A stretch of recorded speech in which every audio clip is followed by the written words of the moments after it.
ఓం నమ శివాయ. భారత్ మాతా శివశక్తి అవతార్ శివ్ బాబా వాణి. తేదీ 1-3-2026, పూర్వ తేదీ 22-10-1968. ప్రకాశించే ప్రమిదల్లాగా మారి ఇతరులను కూడా మేల్కొల్పండి. అందరికీ సన్మార్గాన్ని చూపించే సద్గురువు. పిల్లలను ప్రకాశించే ప్రమిదల్లాగా మార్చి విశ్వం ముందు ప్రత్యక్షం చేసే సత్యమైన పిత. భ్రమించడాన్ని నిలుపు చేసి తండ్రిని గుర్తించే శిక్షణను ఇచ్చే సత్యమైన శిక్షకులు శివ్ బాబా ఇలా చెప్తున్నారు. మంచిది. ఈరోజు బాప్ దాదా తమ తండ్రి ప్రేమ ప్రకాశంలో వెలిగిపోతున్న పిల్లలను చూస్తున్నారు. నా ఆత్మజ్యోతి వెలుగుతున్నట్లుగానే నేను కూడా ఈ ప్రపంచంలోని అనేక ఆత్మల జ్యోతి వెలిగిస్తాను అని పిల్లలు ప్రతి ఒక్కరూ సంకల్పం చేయాలి. నా ఆత్మరూపీ ప్రమిదలో జ్ఞానయోగం అనే నెయ్యి సమృద్ధిగా ఉన్నదా అని స్వీయ పరిశీలన చేసుకోవాలి. ప్రతి ఆత్మను పరివర్తన చేయగల అగ్నిజ్వాల నా లోపల ఉన్నదా? నాలో అంత శక్తి ఉన్నదా? ఒకవేళ ఉన్నట్లయితే దానిని తండ్రి యొక్క ఆశీర్వాదంగా భావించాలి. మీరు ఎక్కడ ఉన్నప్పటికీ, ఏ మూలలో ఉన్నప్పటికీ మీ ద్వారా ఈ ప్రపంచమంతా కూడా ప్రకాశిస్తుంది. మీరు ఏ ప్రమిదను కూడా వెలిగించకుండా ఉండలేరు. నిజమైన దీపావళిని జరుపుకోవడం అంటే ఏమిటి? ఎక్కడ జరుపుకుంటారు? ఆత్మలో సంపూర్ణ ప్రకాశం ఉన్నప్పుడు, తండ్రితో అనుబంధం ఉన్నప్పుడు సత్యమైన దీపమాల జరుగుతుంది. సత్యయుగంలో సంపూర్ణ రాజ్యం ఉన్నప్పుడు కూడా దీపమాల అంటే దీపావళి జరుగుతుంది. అందువల్ల మీ అందరికీ దీపమాల దీపావళి శుభాకాంక్షలు. ఎల్లప్పుడూ స్వీయ పరిశీలన చేసుకుంటూ ఉండాలి. తండ్రి పైన ప్రేమ ఉన్నట్లయితే వారి జ్ఞాపకంలో ప్రేమ యొక్క కన్నీళ్లు ప్రవహిస్తాయి. ఆత్మకు శాంతి, ప్రేమ, సుఖము, సంతృప్తి కలిగినప్పుడు అప్పుడు మీరు పరమాత్మ మీ చేతిని పట్టుకున్నారని అర్థం చేసుకోవాలి. ఎప్పుడైతే మిలనము జరుగుతుందో అక్కడ అన్ని దుఃఖాలు తొలగిపోతాయి. అప్పుడు మీ మార్గము సరైనదని భావించాలి. మీ అంతరంగంలో ఆత్మ యొక్క మాట వినిపించినప్పుడు మీ తలపై తండ్రి యొక్క ఆశీర్వాదాల హస్తము ఉన్నట్లుగా భావించాలి.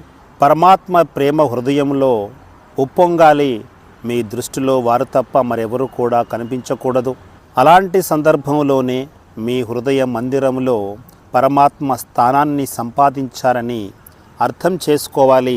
నాలో లోపాలు ఉన్నవి అని, ఆ లోపాలు ఉండకూడదని అంతరంగం నుంచి ధ్వని వినిపించినట్లయితే అది తండ్రి యొక్క మాటగా భావించాలి. తండ్రి మీ నుంచి ఏమీ కోరుకోవడం లేదు, కానీ ఏమి కోరుకుంటున్నారు? నా పిల్లలు చదివి ప్రపంచానికి మహారాజులుగా, మహారాణులుగా కావాలని కోరుకుంటున్నారు. ఎలా అవుతారు? మీ స్వీయ పురుషార్థం ద్వారానే అది సాధ్యమవుతుంది.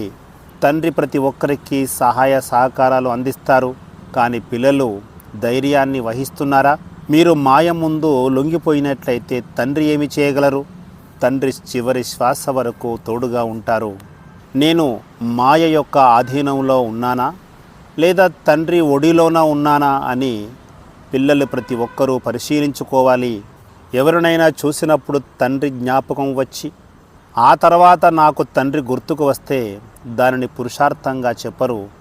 ఎవరో వచ్చి బాబా మిమ్మల్ని గుర్తు చేస్తున్నారు అని చెప్పినప్పుడు మాత్రమే గుర్తు చేసుకోవడము సరైన పురుషార్థము కాదు. ఈ ప్రపంచంలోని సాధనాల నుంచి మీ నెట్వర్క్ స్వేచ్ఛగా ఉండాలి. తండ్రి నుంచి సందేశము రాగానే వెంటనే కనెక్ట్ అవ్వాలి. నాకు వెంటనే కనెక్షన్ లభిస్తోందా అని ప్రతి ఒక్కరూ ఇప్పుడే పరిశీలించుకోవాలి. లేదా తండ్రిని మీరు వేచి ఉండమని అంటారా?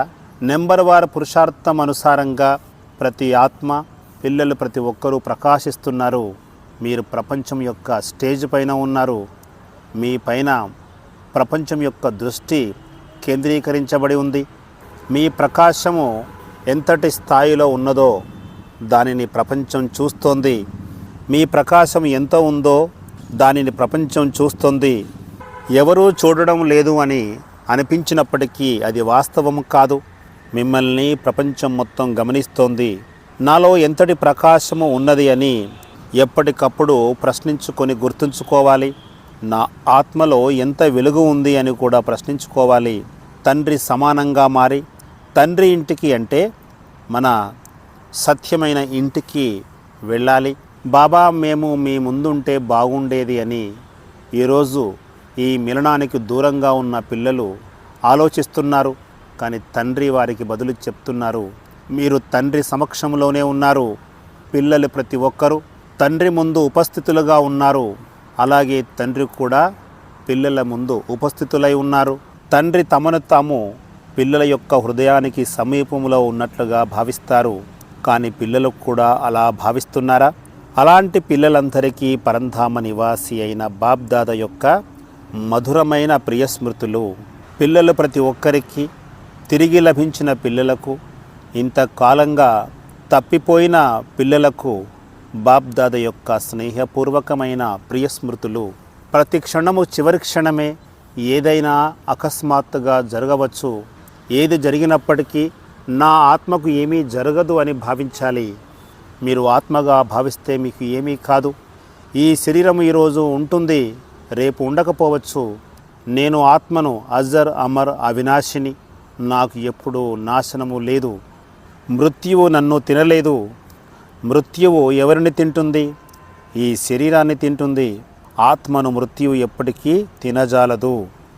ఎప్పుడూ సంతోషంగా ఉండండి, చిరుమందహాసంతో ఉండండి. ఈ సంగమయుగంలో కొన్ని క్షణాలు మాత్రమే మిగిలి ఉన్నాయి. తండ్రితో మేళాను జరుపుకోండి. మురళి మోగినప్పుడు గోపగోపికలు పరిగెత్తుకుంటూ వచ్చి ఆనందంతో నృత్యం చేసేవారు అని అంటూ ఉంటారు కదా. ఆ సమయమే ఈ సమయము. ప్రియమైన బ్రహ్మ బాబాతో మిలనాన్ని జరుపుకోండి. తండ్రి తోడుగా ఉన్నారు కదా. వారి రాజ్యంలోకి వెళ్ళాలి అంటే దృఢ సంకల్పం గలవారిగా మారాలి. సంశయం ఉన్నట్లయితే మధ్యలోనే ఆగిపోతారు. నిశ్చయం గలవారి పడవ తీరానికి చేరుతుంది. ఇప్పటికి కూడా ఇంకా తప్పిపోయి తిరుగుతున్నట్లయితే తండ్రి తన పడవతో వెళ్ళిపోతారు. తండ్రి ఇక్కడికి వచ్చారు, అలాగే వస్తూనే ఉంటారు. తండ్రి పైన ప్రేమ ఉన్నట్లయితే తండ్రిని గుర్తించడానికి ఒక క్షణకాలం కూడా పట్టదు. తండ్రి మిమ్మల్ని గుర్తించారు, మీరు తండ్రిని గుర్తించారా? ఇప్పుడు బ్రహ్మా బాబాతో మిలనాన్ని జరుపుకోండి. వరదానము సంపూర్ణ యోగి భవ.